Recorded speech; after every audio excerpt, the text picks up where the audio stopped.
Bienvenidos a la Librería Bonilla, aquí en un capítulo más de nuestra mesa de novedades en Artefacto de Letras. En esta ocasión tengo el gusto de tener a Juan Vadillo, con quien platicamos a finales del año pasado sobre su poemario Tu cuerpo es un jardín de 1000 instantes, pero en esta ocasión Juan está publicando un libro que es mucho más ensayo, sí, mucho más investigación, sí, porque Juan es músico, compositor, con diploma de la Universidad de Berkeley. No, de la escuela Berkeley. De la escuela Berkeley. Muchos se confunden, ¿no? Ok. Berkeley está en California. Ajá. Berkeley es un apellido de uno de los fundadores de una escuela que está en Boston. Ok. Exacto. Y músico y estudioso. Y loco. Y loco. Bueno, ok. Y en esta ocasión el libro es Apuntes Flamencos. Y yo la primera pregunta que te haría, Juan, es ¿por qué es relevante el flamenco en el siglo XXI en México? Bueno, yo creo que el flamenco es para mí uno de los artes más interesantes, más intensos, una de las propuestas que se ha modernizado, ¿no? Que se ha ido desarrollando, pese a que hay ortodoxos, pese a que hay gente que no quería que cambiara, ¿no? Llegó Paco de Lucía, ¿no? Llegaron todos estos guitarristas nuevos con nuevas propuestas, Enrique de Melchor, Manolo Sanlúcar, ¿no? Más o menos de la misma rodada, todos coetáneos, ¿no? Y llegaron a proponer una revolución del flamenco, ¿no? Es un flamenco, o sea, Menéndez Pidal dice que lo tradicional es lo que vive, no lo que se queda, ¿no? Y para que algo sea tradicional, algo tiene que quedarse y algo tiene que cambiar. Lo demás es popular nada más. La categoría de tradicional implica transformación. Entonces, yo creo que la propuesta de la guitarra flamenca, o sea, como expresividad, y no lo he dicho yo, lo han dicho muchos músicos, ¿no? Digamos que la expresividad que consigue la guitarra flamenca moderna es una de las cimas del arte contemporáneo para mí, ¿no? Entonces por eso estoy convencido de que, bueno, obviamente en España el flamenco pues, se escucha mucho más, hay más propuestas, vino el flamenco rock, vinieron los hermanos Amador, vino Pata Negra, vino Ketama, ¿no? Pero sí, yo creo que a partir de finales de los 80s, por ejemplo, se empezó a incorporar mucho flamenco en rock pop, ¿no? Por ejemplo, uno de los, digamos, precursores sería El Último de la Fila, ese grupo, que metió a Juan Manuel Cañizares, mi tocayo, metió en uno de sus discos empezó a meter guitarra flamenca, Radio Futura en el Tonto Simón, que es una maravilla de letra y todo. Ahí estuvo Raimundo Amador tocando la guitarra flamenca, ¿no? Los hermanos Amador consiguieron una bulería blues. Había coincidencias entre el acorde de tónica del blues y el acorde de tónica del flamenco. Curiosamente, dos artes que surgieron en la brutal represión del esclavismo y de los trabajos forzados, ¿no? Pero el flamenco nace con el compás, o sea, el compás en la fragua, ¿no? Martillando, el ritmo como una manera de sobrellevar, ¿no? Las duras horas de trabajo, las pesadas horas, en las minas cantando, ¿no? También martillando, ¿no?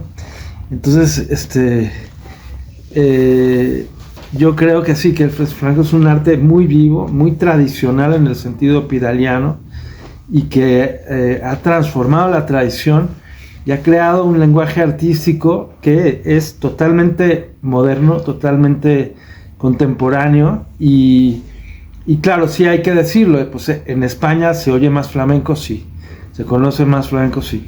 Ha tenido mucho éxito el flamenco, digamos, rock o pop o así, flamenco tipo más comercial, ha tenido muchísimo éxito en España, sí. Que en México la mayor parte de la gente oye a Gypsy Kings, y que los respeto mucho, y porque dicen rumba. A los que no respeto son los que oyen a Otmar Lieber, eso sí no. pero vamos, sí, pero sí hay una afición, o sea, no tan grande como en España, pero sí. Y hablas ahorita, por ejemplo, de este nacimiento en la fragua, nacimiento en las minas, con el martilleo, pero también, no sé si estoy en lo correcto, es un arte que nace en el pueblo gitano, ¿o no? Bueno, sí, o sea, tiene muchas influencias, ¿no? O sea, una de ellas, de las más, digamos, importantes, pues es la tradición gitana, ¿no? Que viene de la India, ¿no? Yo a algunos flamencólogos les digo que para mí la polimetría, fíjate, en Occidente casi no hay polimetría, sino hasta principios del siglo XX los compositores más vanguardistas, o sea, por ejemplo Stravinsky, ¿no? Por ejemplo, me acuerdo ahora de ese ejemplo. Pero, o sea, ¿qué quiere decir polimetría? Quiere decir no solo un compás, sino dos compases, o tres. O sea, por ejemplo, en el típico del rock es 1, 2, 3, 4, 1, 2. Todo el mundo sabe que es monométrico. Es solo un compás, ¿no? Hasta llevan las palmas en el 2. 1, 2, 3, 4, 1. O sea, eso lo identifica todo el mundo, ¿no? Pero, ¿qué tal que te digo un 6x8, 3x4? Okay. Son dos compases en un mismo compás. Y eso es el compás de 12 tiempos del flamenco. Ese que toqué es el de la bulería, pero se cuenta. Y se cuenta desde el 12. 12, 1, 2, 3, 4, 5, 6, 7, 8, 9, 10, 11, 12, 1, 2. ¿No? O el de alegrías y soleares se cuenta en el 1. 1, 2, 3, 4, 5, 6, 8, 9, 10, 1, 2, 1, 2. ¿No? Son compases polimétricos. Y estos compases son tanto africanos como de la India, ¿no? Okay. Y asiáticos en general. O sea, son diferentes a lo que vemos en Occidente. Entonces, los compases de muchos ragas de la India son polimétricos. Yo decía que sí había una influencia, pero aquí, por ejemplo, el que hizo el prólogo, pues es un flamencólogo de los más reconocidos de España ahorita. Es catedrático de la Universidad de Córdoba de flamencología, Guillermo Castro. Me decía, no metas nada de la India, ese es un error, no hay nada de la India. Ok, vale, pero lo que sí sé es verdad es que los gitanos venían de la India, eso sí está comprobado, porque el sánscrito y el romaní son muy parecidos. Okay. Entonces, y porque sabemos también que trataban los arios muy mal a los gitanos, casi como parias, ¿no? Entonces,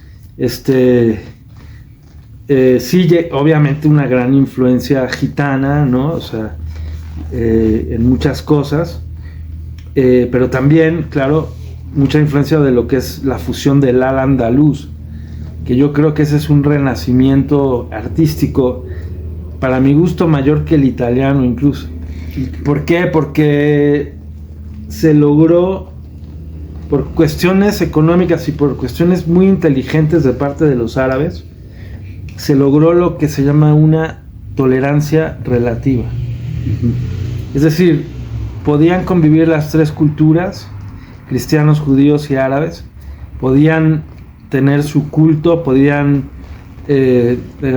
practicar sus religiones libremente, y eso consigue que se permee entre las tres culturas algo muy especial, ¿no? Muy, no sé, como una mixtura muy interesante, ¿no? Tenemos músicos muy antiguos. Creo que Siriab es como del siglo X, si no me equivoco, que ya estaban en Andalucía creando algo especial, ¿no? Muy especial, o sea, mezclando lo mozárabe con lo judío, ¿no? Con lo árabe, no sé. Entonces, ahí en el al-andaluz, en esos 7 siglos, ¿no? Del 411 al 1492, en esos 7 siglos se logró algo fuera de serie. no hay más que ver la mezquita de Córdoba, ¿no? Que es un ejemplo de lo que estoy diciendo, ¿no? O sea, es una belleza, es un monumento fuera de serie, que es mitad cristiano, o sea, mitad una catedral, mitad una mezquita. Entonces el flamenco también viene de ahí, o sea, no solo son los gitanos, también es toda la cultura andaluza, ¿no? Lo que sí es que el flamenco nace en Andalucía, eso es seguro, o sea, no nace antes con los gitanos, ni nace con los andalusíes que se fueron al norte de África, no, el flamenco nace en Andalucía, ¿no? Eso sí. Y hay alrededor del flamenco toda una cultura, hay toda una nomenclatura incluso, ¿no? Tú hablas de bulerías, hablas de cantejondo, hablas de solares. Cuéntanos un poquito de estos términos. Claro, hay muchos términos. A los que tú te refieres son los que nombran los diferentes palos. No es albur, no te preocupes. Los diferentes palos del flamenco, que así se le llama a los, digamos, estilos. Ya no diría géneros. Géneros del flamenco, si quieres subgéneros. Entonces, por ejemplo, bulerías. Pues, bulerías tiene un compás especial, o sea, se distingue por el compás, que ya un poco aplaudí el de bulerías. Y bueno, casi todos llevan la cadencia andaluza, que le llaman, ¿ok? Que es una cadencia modal, ¿no? Que, como te dije, resuelve en un dominante, pero la usan de diferentes formas, ¿no? Entonces, la bulería es como un compás muy alegre, muy, muy vivo, y un juego constante, ¿no? De anticipaciones, de síncopas, ¿no? En un compás complejo, ¿no? Y bueno, siempre, o sea, cuando Nietzsche habla de música dionisiaca, en El nacimiento de la tragedia, habla de una música como que suelta muchas imágenes, como si fueran chispas, dice, ¿no? Sus términos, imágenes, chispas diferentes, ¿no? Por todas partes. Es un poco lo que se siente con la bulería. Okay. ¿Sí? Se siente que está todo el tiempo cambiante, como, bueno, la llama de fuego es el símbolo del flamenco. Y hay una cosa que también es importante, pero que hablaremos un poquito después de eso, que es un arte con muchos intérpretes en diferentes lugares, ¿no? O sea, tienes a la bailarina con las manos, tienes la guitarra, pero además tienes la letra. Entonces se vuelve un arte muy completo en ese sentido, cercano al superarte del cual hablaba Wagner, ¿no? Este arte completo, porque visualmente tienes a la bailarina. Hay una parte del libro que me gusta ahorita, que por eso me acordé, por las flamas, donde las manos de la bailarina pueden semejar esa flama, ¿no? Hay un poema de Luis Ríos, sus manos mariposas incendiadas, dice. De Luis Ríos, porque Luis Ríos tiene, y hablo mucho de Luis Ríos en este libro, ¿no? Que es un gran poeta, no el caricaturista, sino el poeta, ¿no? De los llamados trasterrados, o generación Nepantla, ¿no? Que fue profesor en la escuela de filosofía, que era amante de flamenco, y se casó con una gran bailaora, que es Pilar Rioja. Exacto. ¿No? Y tiene ese verso, las manos mariposas, son dos versos, las manos mariposas incendiadas, ¿no? Es una metáfora. Pero fíjate, te voy a responder con algo que dice José Bergamín, que dice: las artes mágicas del vuelo. Lo toma de Lope de Vega, de un verso que dice: las artes hice mágicas volando. Okay. ¿Sí? Y en estas artes mágicas está el toreo incluido, el baile, ¿sí? El cante y el toque, ¿no? Y claro, también la copla, ¿no? Entonces, como tú dices, Sí, pues todo esto es parte de una misma forma de sentir, ¿no? Por ejemplo, cuando se canta por seguirilla, que es otro palo de flamenco, que se empieza a contar en el 8, en el pulso, es muy interesante que es el mismo compás, pero cambia de lugar. Es lo que traté de explicar, ¿no? Es como lo mismo, pero desde otro punto de vista, ¿no? Entonces, las seguirillas es uno de los palos más hondos, más desgarrados, más, ¿no? Y entonces cuando, tal vez ese sea el más hondo de todos, cuando empieza a tocar, el guitarrista hace lo que se llama la llamada, ¿sí? O sea, le dice al cantador, cuando tú quieras, pero pues, aquí estoy, ¿no?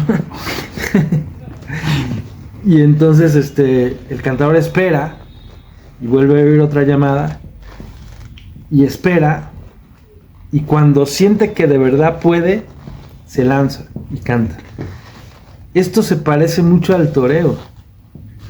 O sea, el torero está con la capa llamando al toro, pero el que decide cuándo embestir es el toro, ¿no?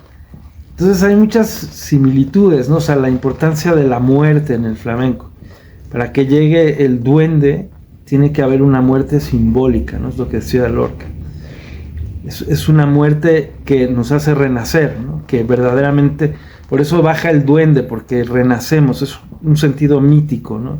Mítico y poético, que es casi lo mismo, decir lo mismo, ¿no? O sea, de volver a las sensaciones de la infancia, ¿no? Pero para que eso pase necesitamos acercarnos a la muerte, ¿no? Y es lo que pasa en el toreo, que ya lo van a quitar o ya lo quitaron, que lo que pasaba en el toreo es eso, ¿no? Que por debajo de la capa pasa la muerte, ¿no? Así es. Y eso es lo que nos estremece, ¿no? A todos, ¿no? Entonces, pues eso creo que tiene, o sea, por eso Bergamín dice el toreo y el flamenco son el mismo arte, ¿no?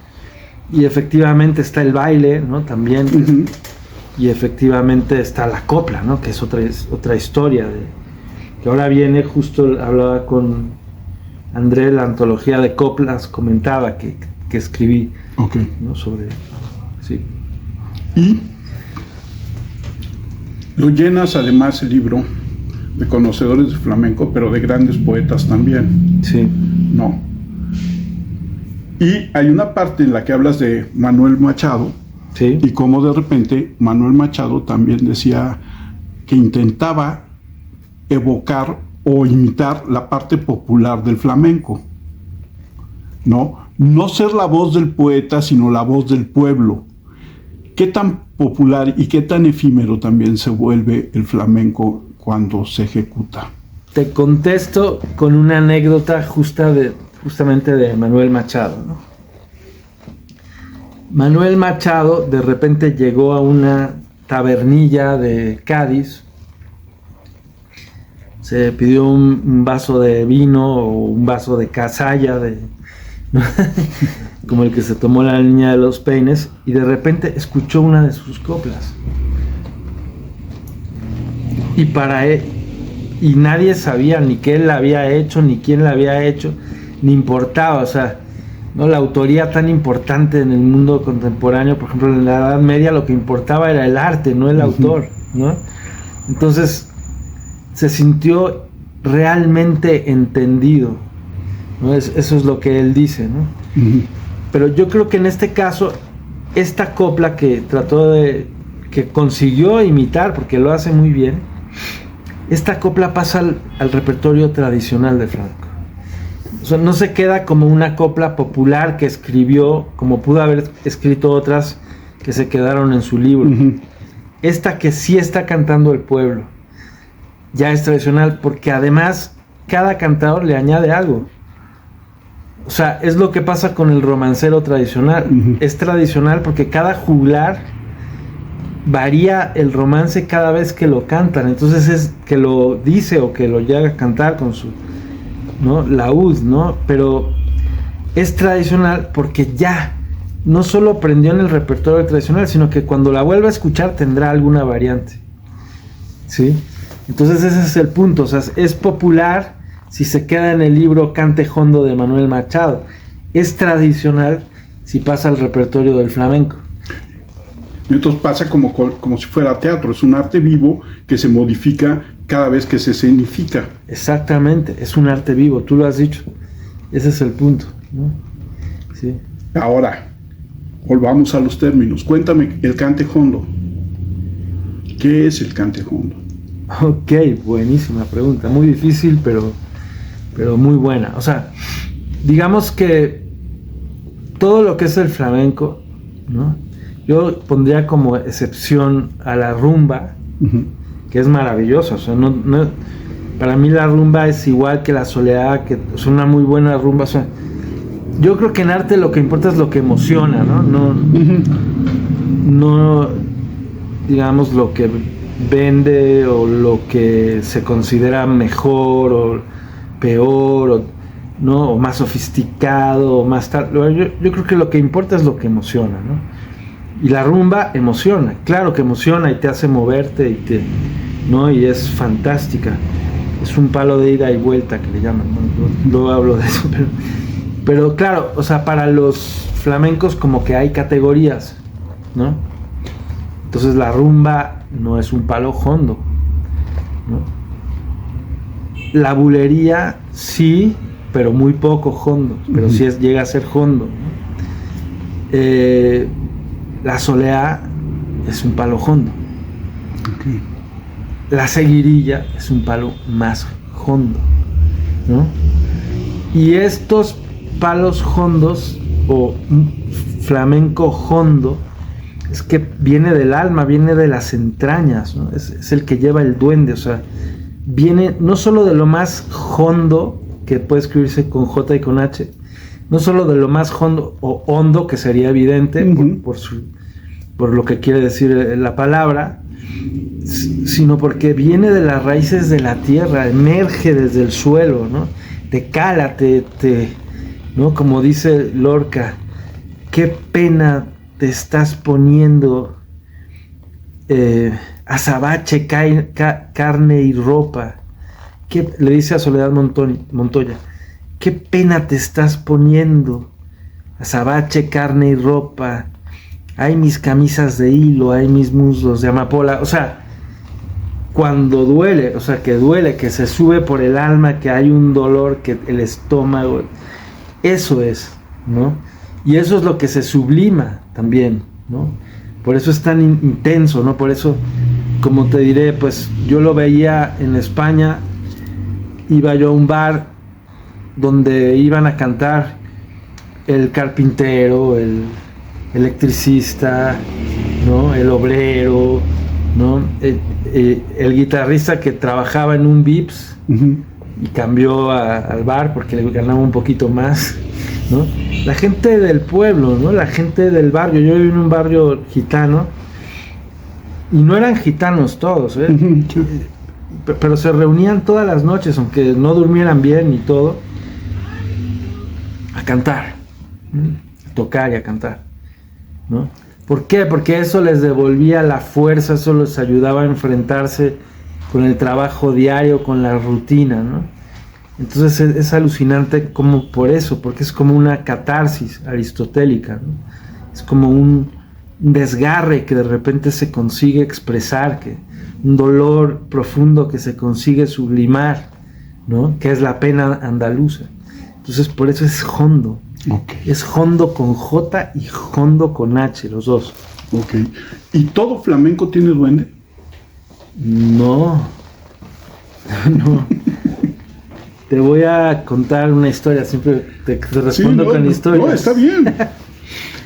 Ok, dice Lorca en la conferencia Juego y Teoría del Duende, que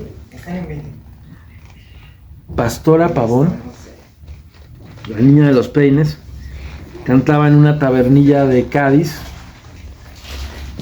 y nadie la escuchaba.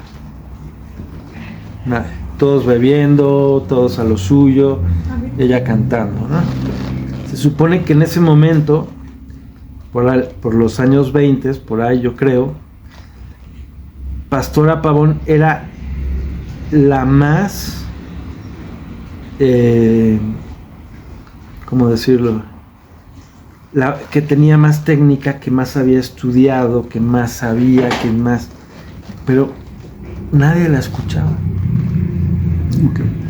Estaba haciendo flamenco, pero sin duende. Hasta que un hombre bajito se le dijo, viva París, como diciendo, vete allá a cantar, vete a Francia, que ahí son los neoclásicos, vete ahí con ellos. Y entonces ella comprendió que algo estaba pasando. Entonces tomó el vaso de aguardiente, el vaso de casalla, se lo bebió, que era bastante, porque es un aguardiente fuerte, ¿no? Un buen vaso de aguardiente, si es un subidón, bueno, un bajón, no sé qué.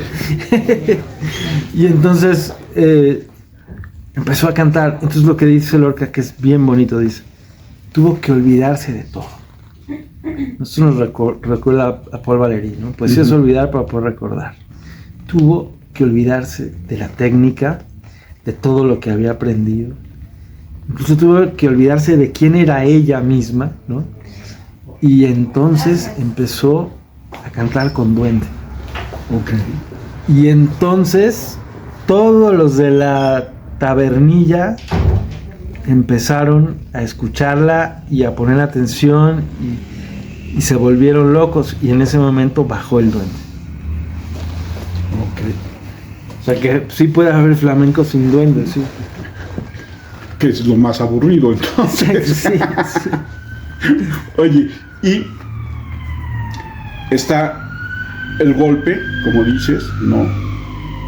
Que en percusión a veces golpean la guitarra, Sí. pero también están las palmas de la mano, Sí. y el taconeo, ¿no? Sí. Todo eso acompaña a la música o a la música que surge de las cuerdas de la guitarra, Sí. y al baile de la cantante, Sí. que además viste por lo general de una forma especial, ¿no? Con una bata de cola. Ok, Así se llama el vestido. ok. Sí. Pues te contesto, bueno, hay palmeros de jaleo, y esto tiene que ver con el hondo y el no hondo. Uh-huh. El jaleo es la rueda que se arma, Uh-huh. ¿no? Entre, por ejemplo, 5 o 6 palmeros que hacen interjecciones o oles. Hago un paréntesis porque Lorca cree que ole viene de Alá, de Dios. Ah, ok. Sí. Pero bueno, ¿Cuál eso... refuerza lo que decías del andaluz? Sí. Entonces, estos palmeros acompañan los palos menos hondo. Ok. Pueden acompañar unos tangos, una bulería, una rumba, ¿no? Unos fandangos, ¿no? Y son 5 palmeros. Cuando en una soleá son 2. Cambia la manera de palmear, o sea, hay toda una técnica para el palmeo. Uh-huh. Puede ser más oscura, más aguda, ¿no? Si es un jaleo, pues suele ser más aguda, ¿no? El golpe, bueno, la guitarra se le pega por todas partes. Uh-huh. No quiero ser misógino, porque para mí la guitarra es como mi novia, pero se le pega, ¿no? O sea, ya me hubieran demandado, ¿no? Por golpear mujeres. Se le pega tanto abajo como un golpe fuerte y seco arriba, por la parte de arriba. Y con el golpe se acompañan los rasgueos generalmente, ¿no? Y siempre se le está pegando a la guitarra, y tienes que tener unos golpeadores especiales que se le ponen. Bueno, si ya la guitarra es flamenca de por sí, pues ya viene con ellos. Uh-huh. Y siempre la guitarra tiene golpe, ¿no? Eso es a fuerzas, ¿no? Luego, pues está el cajón, que tiene una historia, ¿no? Fue Paco de Lucía que fue a Perú y vio un cajón y dijo, wow, esto queda increíble, creo que fue en los 60. Y dijo, voy a ponerlo en el flamenco, pero le hizo modificaciones. Okay. Lo puso más agudo, o sea, y tiene como unas tiras, no sé bien cómo se llaman, ¿no? que contribuyen a que suene diferente. O sea, el cajón peruano es como más oscuro, el flamenco es más brillante, ¿no? Y tiene su sonido peculiar. Y bueno, las interjecciones que lanzan los palmeros, ¿no? El cante en sí mismo, o sea, el cantador, ¿no? Que es lo más importante. Y sí, sería básicamente lo que hay, ¿no? También en la mesa, ¿no? Como tú decías también, muchos golpean en la mesa. Y el taconeo. El taconeo, claro, por supuesto. ¿No? Y ahora que decías en estos palos, mencionaste tango, mencionaste fandango, y de ahí evoluciona lo que los argentinos creen que inventaron. No, es diferente. No tiene nada que ver. Okay. O sea, bueno, llegué yo a esa conclusión. A lo mejor algún investigador que sepa más que yo se interese en el tema y encuentre alguna afinidad, pero en principio, musicalmente yo no le encuentro nada. Okay. Nada de similitud. Bueno, ya la última pregunta, porque podríamos estar aquí hablando horas y horas y horas. Sí. Pero mencionaste a Paco de Lucía. Sí. Ahora, ¿cuál es la importancia de Paco de Lucía en toda esta revolución? Ya hablabas del cajón peruano al cajón flamenco. ¿Qué más incursionó Paco de Lucía en el flamenco para su revolución? Paco de Lucía es la estrella máxima del flamenco. O sea, como decía Manolo Sanlúcar, decía, con la guitarra de Paco de Lucía el flamenco tocó el techo, ¿no? El techo, así decía, el techo. O sea, es el guitarrista más virtuoso, ¿no? Más emotivo, que mejor ha expresado lo que es el flamenco.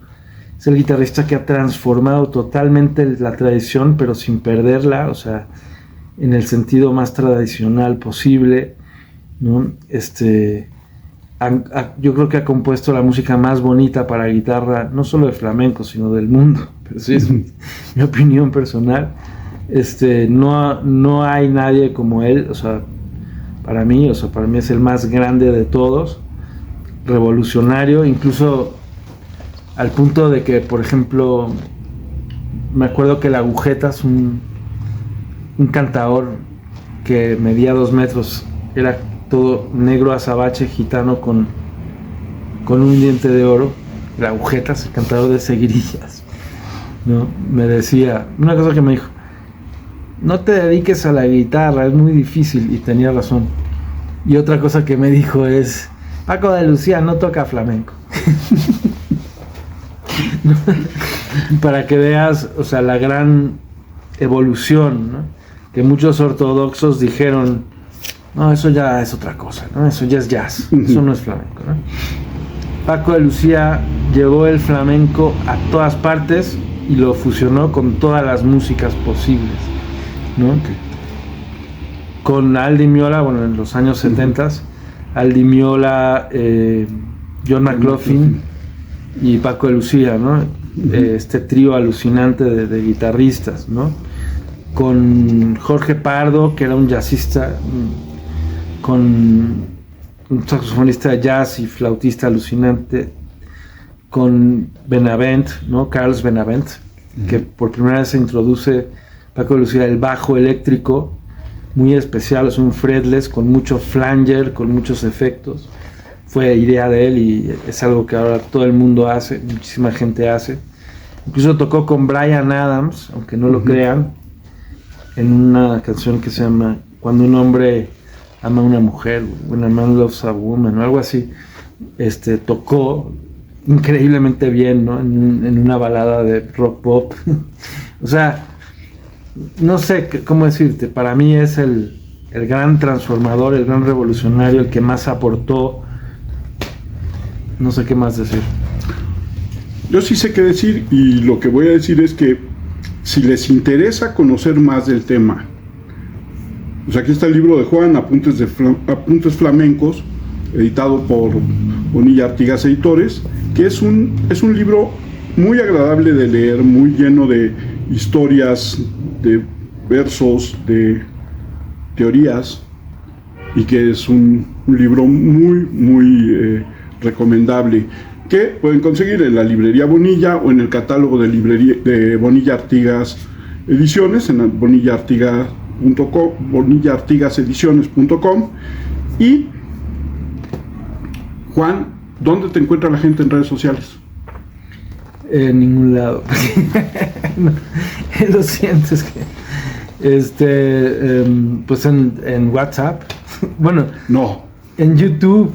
En YouTube, pero encuentran videos míos, no me encuentran a mí. No, te encuentran videos tuyos tocando. Sí. Okay. Sí. Bajo Juan Vadillo. Bajo Juan Vadillo aparece casi todo, sí. Ok. Sí. Yo soy Armando Enríquez, a mí me encuentran en Twitter, porque me niego a decirle ex, como @cernícalo, en Blue Sky como @cernícalo. Consulten todas las redes de Artefacto de Letras, nuestro website, donde colabora también Juan. Y nos vemos la próxima vez aquí en la librería Bonillas, en la mesa de novedades. Muchas gracias y hasta la próxima.